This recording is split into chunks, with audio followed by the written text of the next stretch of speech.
Welcome, everybody. Welcome to the Conversations program. My name is Kaelen Wilson-Goldie. I'm Art Basel's executive editor, and I'm really thrilled to welcome you to this very special panel celebrating a very special person and her work, Andrée Sfeir-Semler, who's just published this incredible reader, The Rise of the Arab Art. So today, we've assembled an incredible panel of experts to discuss the rise of Arab art. And I'm just going to say the name and hand over to Kaelen Wilson-Goldie, who's going to be moderating the conversation, Antonia Carver, Alexandre Kazerouni, Andrée Sfeir-Semler, Rayyane Tabet. So please join me in giving them a warm welcome and enjoy the conversation. Thank you.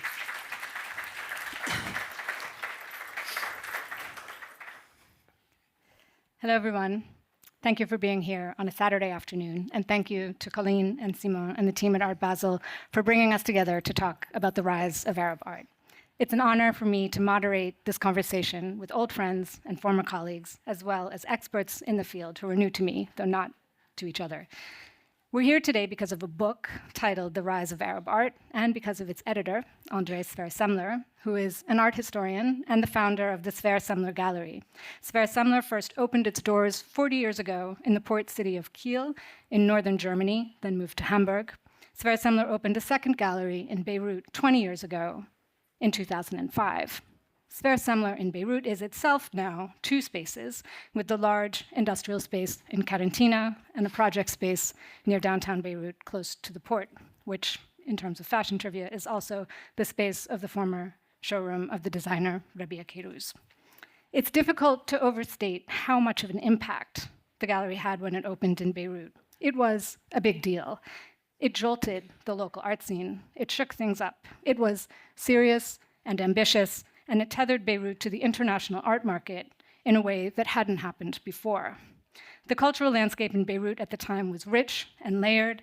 There was a critical mass of artists, a network of self-organized institutions, a real tradition of lively, rigorous critical debate, as well as experiments in trying to work across and beyond the region transnationally to circulate among cities, even when that was logistically very challenging. But there was also a phenomenon that I think will be familiar to anyone working outside of Europe and the United States, in places where contemporary art is still sometimes viewed with some suspicion, and that is the paradoxical need for validation abroad, when artists have to go outside of their country in order to be taken seriously back home. The arrival of Sfeir-Semler totally scrambled all of that and made it possible for those shows, that validation, to be generated from within the region and to bring the outside in. Sfeir-Semler, as is very clear from this book, was one initiative among many that was able to do this at the same time, which is, again, very clear in the book, completely changed the infrastructures and ecosystems for cultural production in the Arab world. And as a young critic in Beirut at the time, this was all very exciting to observe. It's also important to note very briefly, not only what a huge difference the gallery made, but also how difficult it was to do what she did. Sfeir-Semler opened in Beirut 2 months after the assassination of a former prime minister. A year later, the country was at war with Israel. There were political assassinations, opposition sit-ins, random explosions, and then the staggering collapse of the Lebanese economy, the devaluation of the Lebanese lira by 90%, an exuberant but failed revolution, the port explosion of August 4th, another war with Israel that, while nowhere near as devastating as Gaza, is still ongoing, with strikes in the south and drones overhead in central Beirut every single day.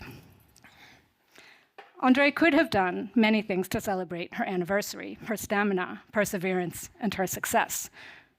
A book is already an interesting choice, but even there, she could have done a beautiful object, a collector's item, a luxurious coffee table book celebrating her artists, but instead, she did this, which is an expansive record and text-heavy reader charting the development of contemporary art in the vast, complex, dynamic region of the Middle East and North Africa, or West Asia and North Africa, from the 1990s until today. This is a collection of 42 texts by 48 or 49 contributors vying for the weight of art historical narrative. You have Christine Thome of Ashgala One in Beirut, William Wells of the Townhouse Gallery in Cairo, Alia Sanusi talking about being a young collector in London, Sam Bardouil writing about collectives and schools, artist clusters, to name just a few. There is also a timeline and an index of artists where the criteria for inclusion is very transparent and clearly stated. It's also a book of reflections, confessions, some regrets, and playful interventions. It's a reminder of projects that ended and nearly slipped into obscurity, and of people, friends, who have passed away. A lot of life is crammed into this book. And as when Andrée opened in Beirut, the book has already caused a great deal of debate. There are arguments to be had about the title, the cover, the map on the cover, the red and white color scheme, the fact that this is positioned as volume 1. And these are all important and healthy discussions. Unfortunately, today we won't have a Q&A at the end of this conversation, but I wanted to just acknowledge that these arguments have come up and to honor their spirit of debate. They are first-level responses to the cover, and today we're going to delve inside of the book. Because all of those questions being raised about the cover, the map, the title, have, if not clear answers, then many different kinds of resonance and echo inside of the book, and that's what we want to explore today. So I want to begin by asking Andrée, why this book, and why a collection of texts, and why a focus on structure as opposed to art objects or artists? Thank you, Kaelen, for this lovely introduction. Thank you, everyone, for being here.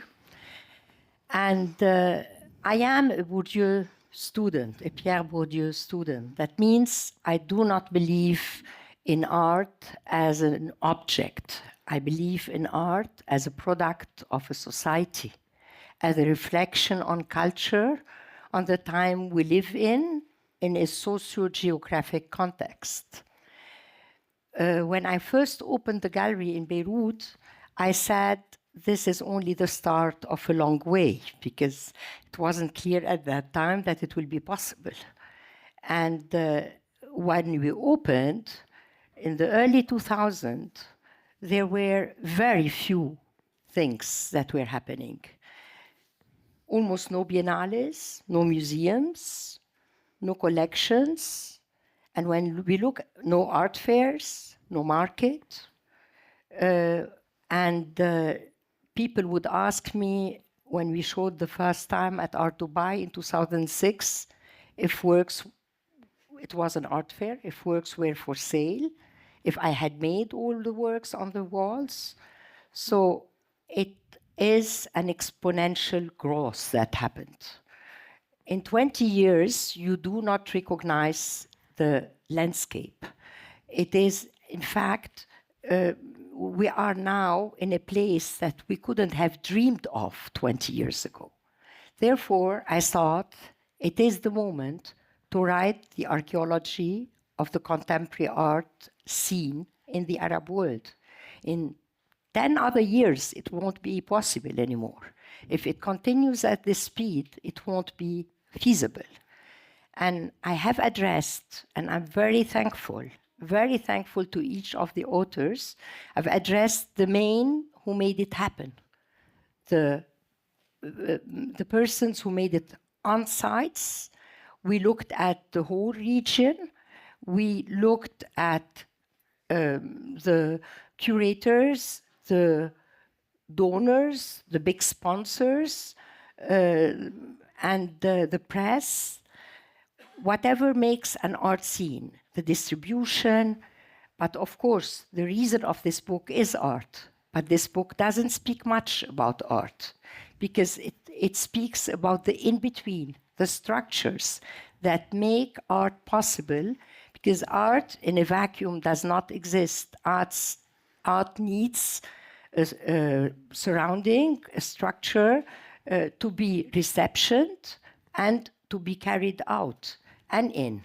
So therefore, we also addressed the main curators who brought the artworks from the Arab world to documenta, biennales, museums all over the world.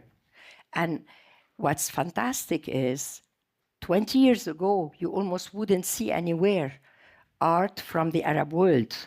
And it is no longer art from the Arab world. now it's amazing art that we produced. It's no longer, they're all anchored in the region, but they shine everywhere, and they occupy main positions everywhere, and this is only possible because we were able to create the scene, the structures, and the infrastructure for them to work. Okay. And with me to talk about this today are three contributors to the book. First is the inimitable Rayyane Tabet, an artist whose work I saw for the first time in the 5th group show at Sfeir-Semler. Rayyane presented his concrete-covered suitcases, and this was right before leaving Beirut for New York to study at Cooper Union. And within days of that opening, the war with Israel broke out, and in fact, my first contact with him was him writing to me, offering to introduce his mother, in case I needed anything. And I've followed his work very closely ever since and written about it often, and it's been one of the great highlights of my professional life, to have my mind blown so regularly by his investigations into history, memory, and most importantly, form. And then on the far end, we have the ever-inspiring and wonderful Antonia Carver, who is the director of Art Jameel, overseeing both the Jameel Art Center in Dubai and Rayyane Jameel in Jeddah. She was previously the director of Art Dubai, and before that, Special Projects, and she was my very beloved colleague at Bidoun. And she first came to the region like me as a journalist and critic, and she is always very warm and friendly, super serious about the work, and a real example of solid visionary leadership. In her time with Art Jameel, the Jameel Art Center has become a hub for contemporary art and ideas, and Art Jameel itself is now one of the most important non-governmental arts organizations in the region, whose mission is to make art accessible to everyone and to treat it as fundamental to life itself. And Alexandre Kazerouni is a political scientist, a professor at the École Normale Supérieure here in Paris, and a specialist on the Gulf states and their cultural policies. He is the author of Les Miroirs des Cheikhs, which grew out of his doctoral dissertation at Sciences Po. And as all great academic work should do, it launched a critical concept into the world, which is the notion of the mirror museum, an idea that stands, if not in opposition or as an alternative, but beside the notion of the window museum, which you see throughout much of Europe, and especially here in France. So I wanted to begin by asking the panelists, actually because Andrée contributed to the book herself, about your contributions, and I wanted to start with Antonia, if you could discuss, because you provide, there's actually two timelines in the book. There's the timeline at the end, which is very meticulous and rigid and goes year by year, with forthcoming projects at the end, and then you have a very different kind of timeline. Mm-hmm. No, well, thank you so much, Kaelen, for that beautiful introduction, and what an absolute honor and pleasure to be sitting here and having this conversation. And obviously, as you mentioned in your introduction, you know, after 2 years of genocide and such a moment of absolute acute violence and precarity, it could feel jarring to talk about the rise of Arab art and to celebrate this moment, but actually this kind of duality, as you mentioned in your introduction, is very much part of life. And to sit here and have this conversation, I feel, is a kind of resistance in itself, to think about the way that culture has transformed and the ways in which ongoing it provides this space of imagination and care and collectivity.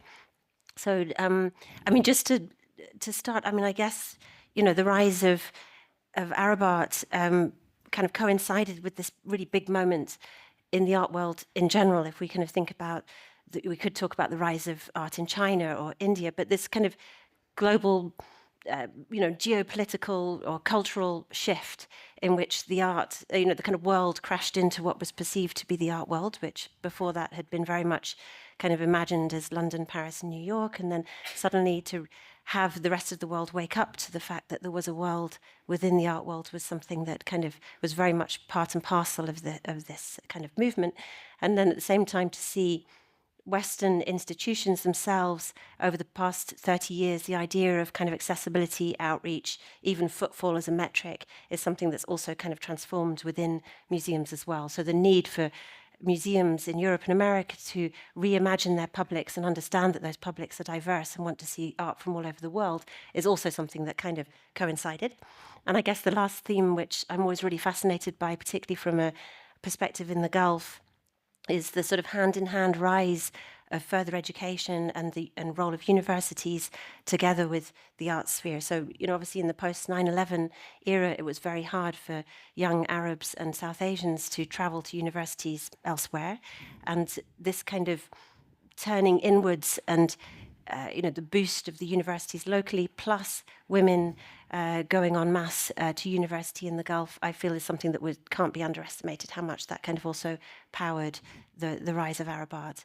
When it comes to my contribution, I really struggled at the beginning because Andrée said, write in the first person. I was like, I've never done that. I have no clue how to do that. And also everything we've done, a lot together with you, Kaelen, and everyone on the panel has always been incredibly kind of collective. So then I started thinking back and thinking about the history of the gallery and this kind of 1985 to now and the gallery artists. And similar to you, Kaelen, there have been so many moments where I've absolutely had my mind blown by, you, Rayyane, of course, and other artists within your stable as well, have just shifted our thinking so fundamentally that I tried to do this kind of patchwork of moments from memory, of moments that sort of rocked my world, and I'm sure many other persons as well, and to kind of map this kind of potted history. But I think what came through is just this kind of space, and I see it as a total privilege and a real gift, the kind of space of being based in Dubai and traveling frequently around the region, that very particular space for imagination and for kind of reimagining and reinventing the ways in which we could think about magazines, art fairs, museums, galleries, and to sort of think that the model can be kind of really imagined from the ground up rather than imported from elsewhere. And I think that was kind of really what propelled us forward. And that kind of space for imagining the world is so kind of completely fundamental to the way we thought. And I was thinking on the way here about one of my favorite quotes from the book, which is from Lawrence Abu Hamdan in a conversation he's having with Tarek Abou El-Fatou, in which he talks about showing work in London and saying, I felt uncomfortable. I'm paraphrasing here, but he said, I felt uncomfortable and the work didn't fit because there was too much world in the work. And I feel like that what we've been really gifted in the Gulf and in the Middle East is an idea that there can never be too much world in the work, while at the same time being rooted in place. So that kind of duality is something really special. And I think it's a gift to the wider art world to think about work in that way as well. So it has obviously repercussions beyond the region. Okay. And Alexandre, you have a very different contribution to the book, which is really an analysis of a kind of institution. So I was wondering if you could tell us more about your text for the book and how it fits.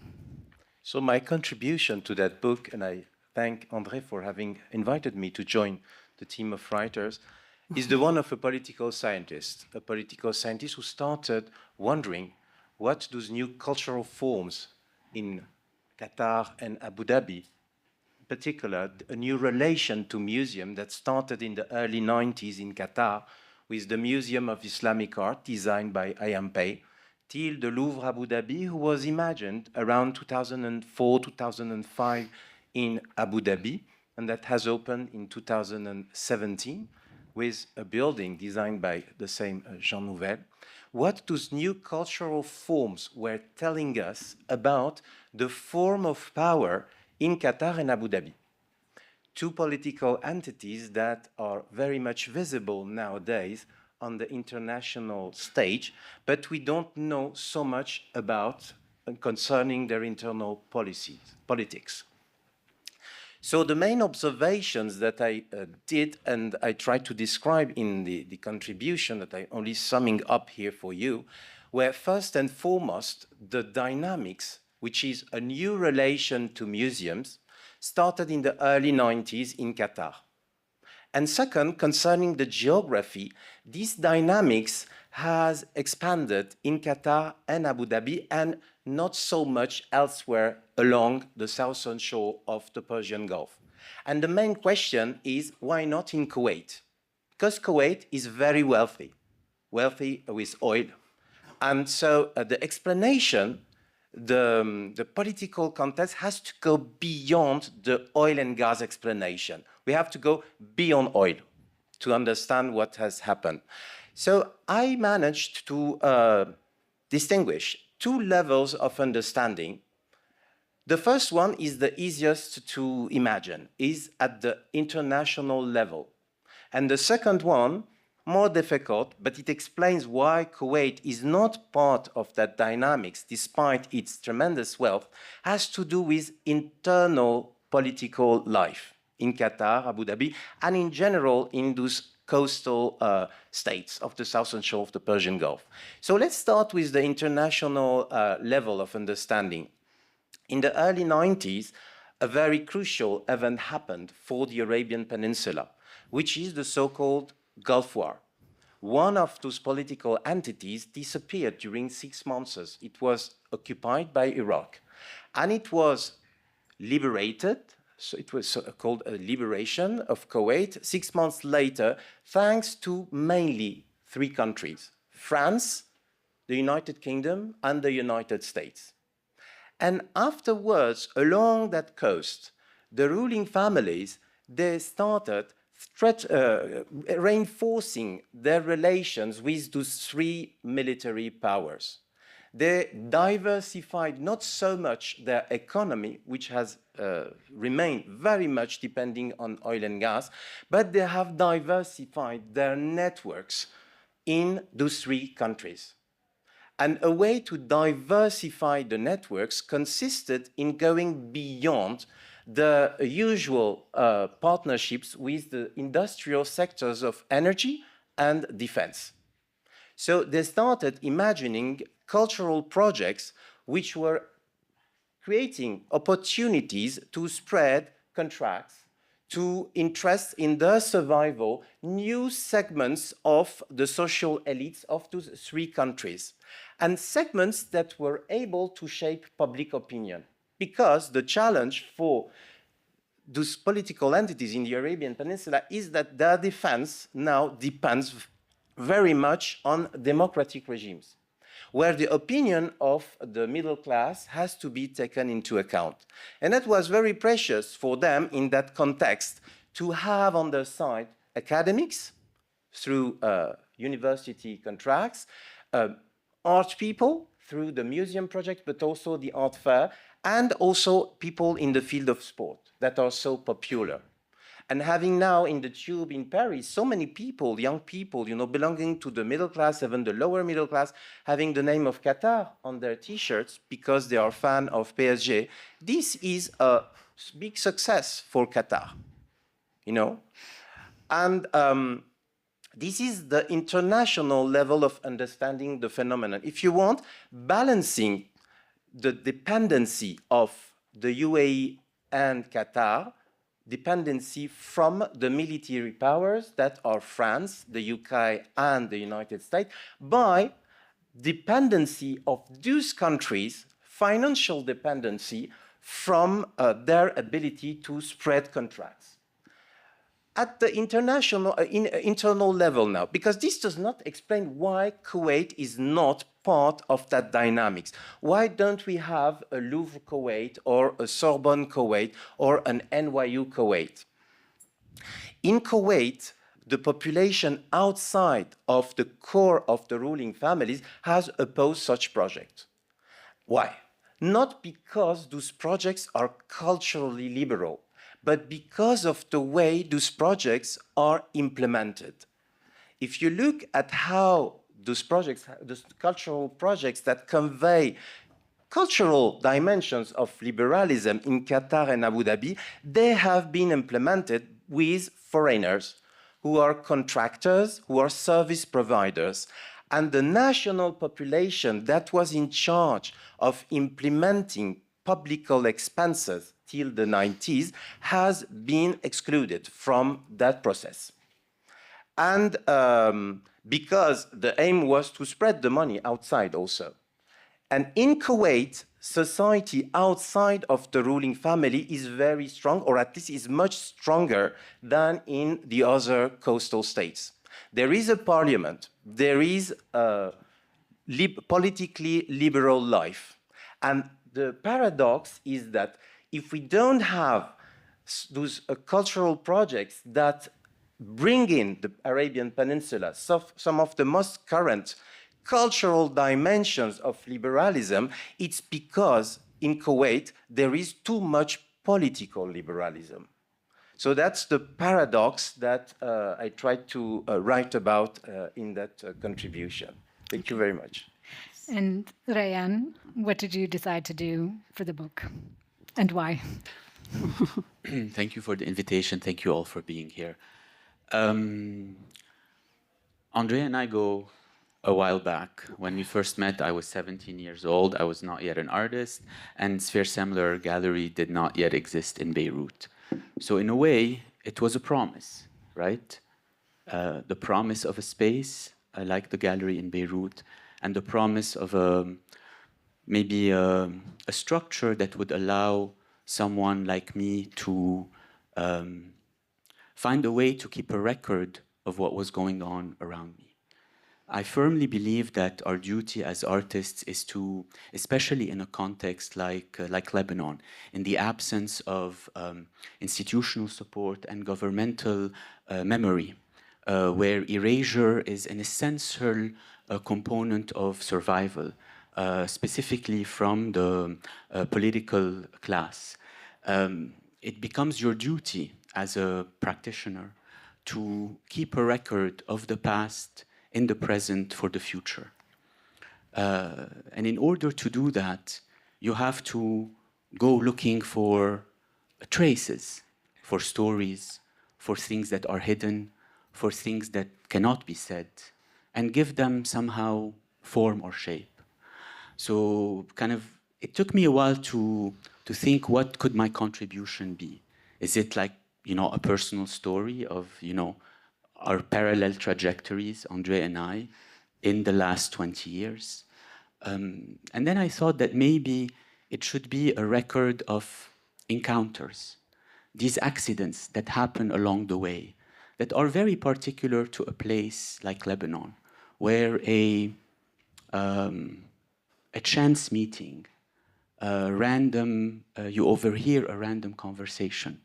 You come across a form, a building, a material, a condition that's not fully explained to you, but that you see there's something hidden behind it. And that actually people, places, and the land is there waiting for someone to listen to them and to tell those stories. And so in a way, it quickly became a collection of, I would say, 3 major encounters or accidents that happened to me between one in 2007, one in 2014, and one in 2017, that I would say led me to these journeys, to go on journeys that would eventually turn into these multi-part, multi-year-long investigations into digging into the recent past of a country that has willingly decided to forget its recent history in order to overcome it. But it is precisely those acts of erasures that, in my opinion, have created almost this vicious cycle of repetition. I think it's also a way of introducing a wider audience to what does it mean to work within a context like Lebanon or like Beirut, where your duty as an artist might be very different than your duty as an artist elsewhere. That there is this kind of insistence on archiving daily practices because you are afraid that at any moment it will be obliterated, whether through the governmental structures under which you are operating or centuries of occupation and subjugation. And so in a way, if I could share with a wider audience what are the particularities of working within a certain environment. And I always say, I think people in Europe and North America after World War II live outside of history and look at it. We live inside of history. So when you live inside of history, the reasons for making a work, for even attempting a gesture is very different. You know, I never thought that I would be making a work to sell it. I never thought I would be making a work to show it. I made works because it was the only thing I know how to do, and it was the only way to keep me alive and sane, because I could feel like there was radical transformations happening in my surroundings that I had to document, lest someone in the future find these traces, and it's their job to figure out what is the gesture that I've done, but in my opinion, what gesture we've all collectively done. And Andrée, you cast a notably wide net in seeking contributors to the book. There are different curators, different artists. In addition to your own artists, there are other artists writing about initiatives that they've run, cities that they've lived in. What most surprised you about what came back as contributions to the book? The fact that every person that I addressed agreed to write.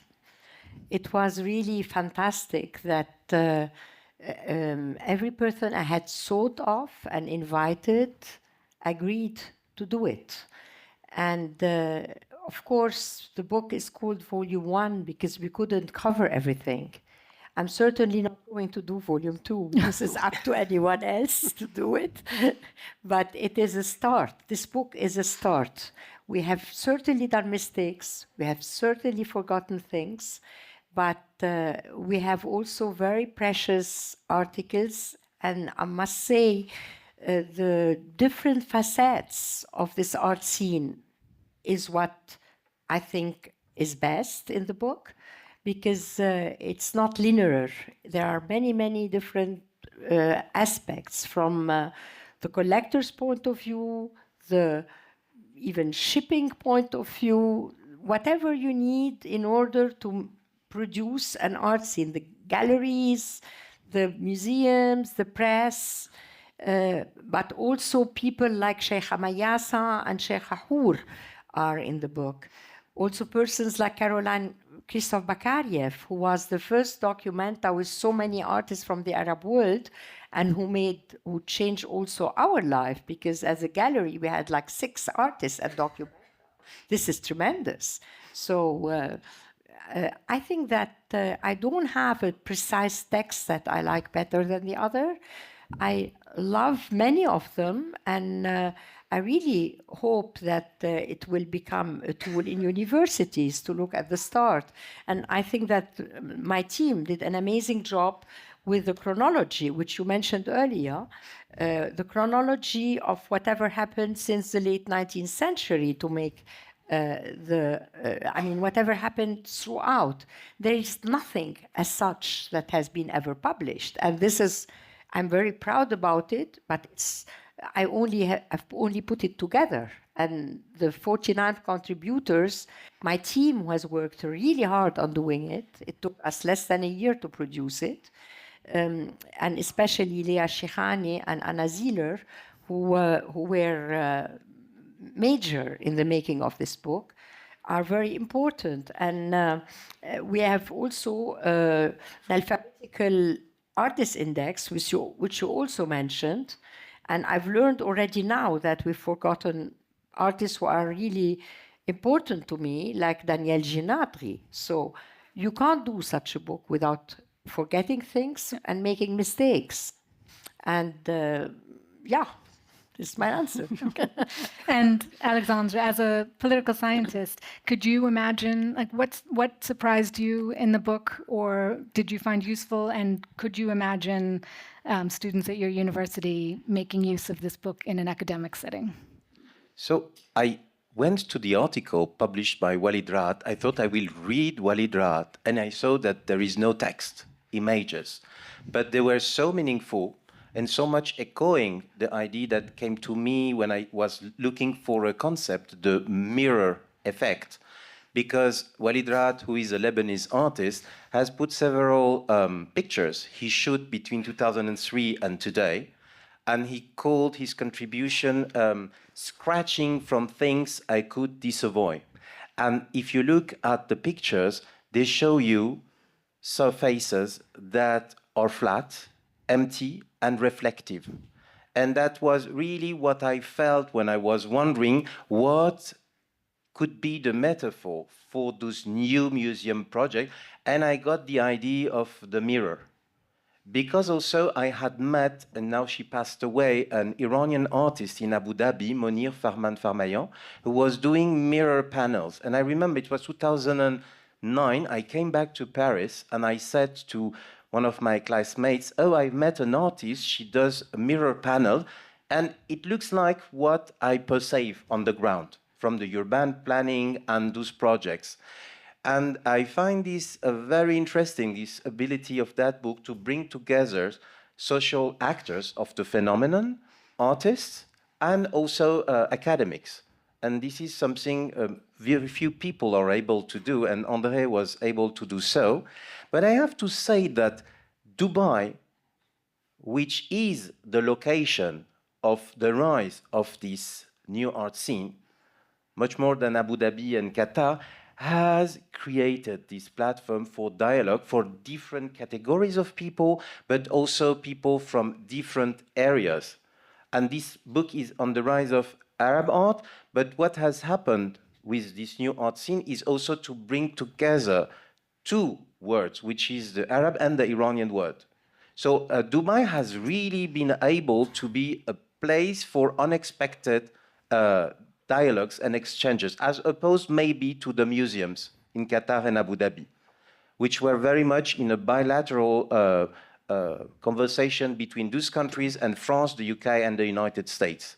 So maybe this article by Walid Raad, because it's echoing with the sensibility of the artist, this idea of the mirror, and the difficulty for anybody who tries to understand what surrounds him to go beyond walls.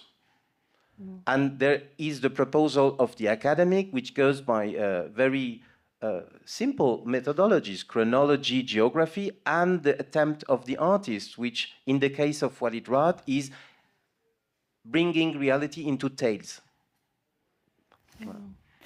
And Rayyane, I know you are an avid reader and have read everything in the book. And do you have a specific text that surprised you? I mean, before I answer this question, I just want to say two things. For me, the importance of the book is precisely that it's a polyphony. It's several voices, and we're not singing, we're not creating a choir. We're not singing in unison. If anything, we are singing against each other, you know, and that this kind of polyphony also creates something beyond dialogue, which is actually, it introduces you to these different voices, to these different perspectives, and it really puts the job on the reader to kind of take these voices and do whatever they want. In an earlier conversation this summer, when we were celebrating the book in Beirut, Andrée and I were having a brief conversation with Bénédicte Savoy, and Andrée mentioned that for her, the book is a tool. She would like to imagine the book as a tool, and Bénédicte answered, I think the book is a weapon, not a tool. And I really believe that this book could operate as such, both in its militaristic potential, because words are stronger than weapons, because they do last, because they are records for the future again. But more importantly, it is the difference between being a termite and being an elephant. You know, a termite is invisible, and then they work diligently for long hours, and then all of a sudden, your house crumbles around you. Whereas the elephant is a big creature that you see from a distance, and then suddenly you can see them coming. I think this is a work of termites. We work for long hours, diligently, and then all of a sudden, the world, we've changed your world, but you don't realize that we've changed your world. My favorite contribution in the book is the essay by Rabi'a Mroué, by far. And it's titled, On Pleasure, How to Be Non-Professional. Because Rabi'a reminded me in this essay that irrespective of the interest that people have in the region, irrespective of the great fortune a lot of us have in being able to sustain a life living from the fruits of our labor. It is very important precisely in this moment to remember how much joy is important, how much poetry is important, and that with joy, pleasure, and poetry, we can actually overcome everything.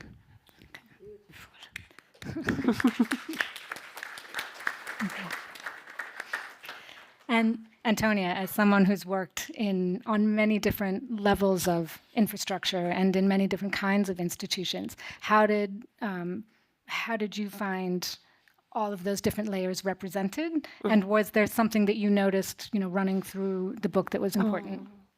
Oh, it's really hard to follow the poetry of Rayyane, but what a pleasure it is to eat the house from the inside together with you guys. Just quickly, a very quick aside, just about Dubai. I totally agree with you, but I think also we have to acknowledge the influence of the different South Asian art scenes as well, because this kind of, we say the rise of Arab art, but it's, it's the tentacles and the networks are much more spread beyond the Arab world, right? And Rayyane and I were talking this morning about the influence of art schools in the Gulf, and really the two main centres are Lahore and Beirut, for when we see the influence of how artists have gone out and come back. I think I guess two things. Well, first of all, absolutely. I mean, at the heart of the two Jameel institutions are our libraries, and we always call them like the brain of the institutions. And this idea of kind of thinking in public and thinking aloud. And this book, absolutely, I can see that it's going to be, we already have copies, and it's absolutely fundamental to the way in which people research. So thank you. I know you somebody called it Andrée's gift to the art world, and I really think it is. So thank you for that, Andrée.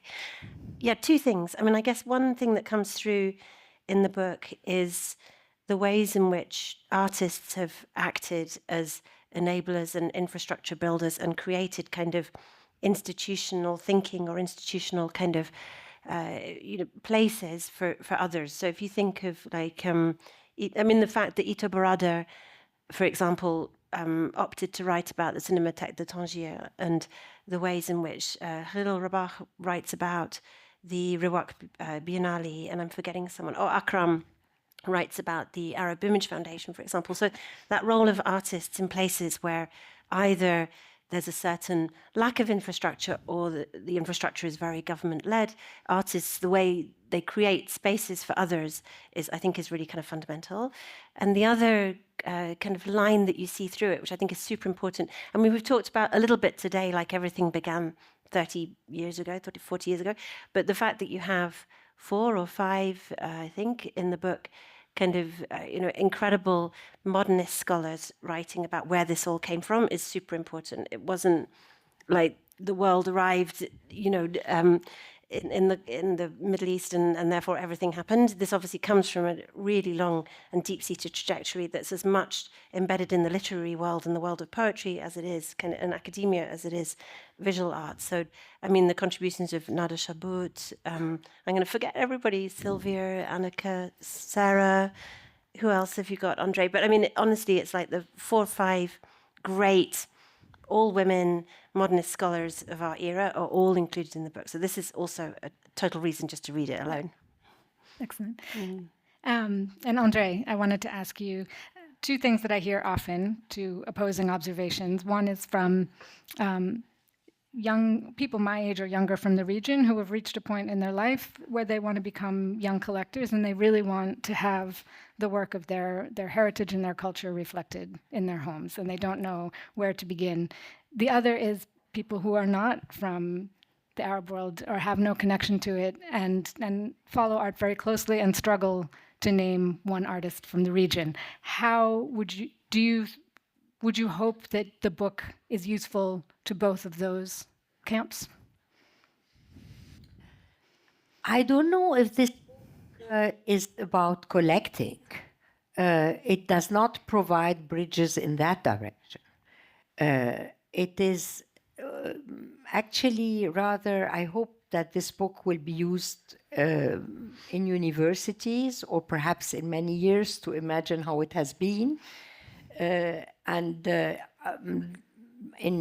what Rayyane said is super important. In times of war, in Lebanon, and everywhere around us, in Palestine, in Syria, in Iraq, it was super important for me. And this is the reason of my work. And is like to mirror art as a as an oasis of thinking and of love for the future, of culture. We're not only war, we're not only debris that remain after bombs. The reason of this book is to leave an impact, and whatever is printed is there, of creativity, of culture, of thinking, and of love. And if you want me to talk about collecting, it's easier to come to the booth, see what we're showing there. And we're showing there only artists from the Arab world, and each of them is a champion. And each work in the booth, even if it's colorful and abstract, is political. Because art that I am interested in is art that thinks and works, and it's art, but it has in mind human rights and politics. It's not, the artwork is not a tool, is not it's not an agitation, it is beauty. And this is the aim. But in order to get there, you need the infrastructure. Okay. You need to be under the Grand Palais. Yeah. You need to have a booth. Okay. I was going to try to prod you into doing a volume 2, but I think that's a beautiful point to end on. So thank you very much for your insights and for the labor of the book. Thank you, Kaelen. Thank you. And thank you.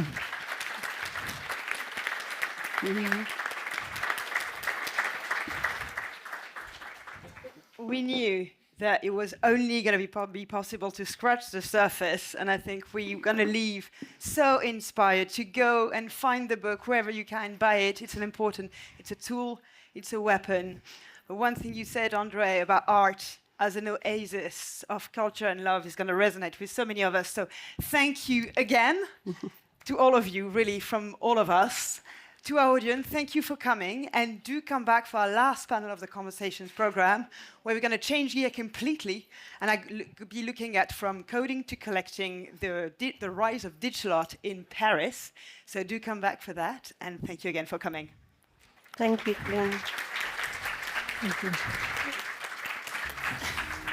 Thank you.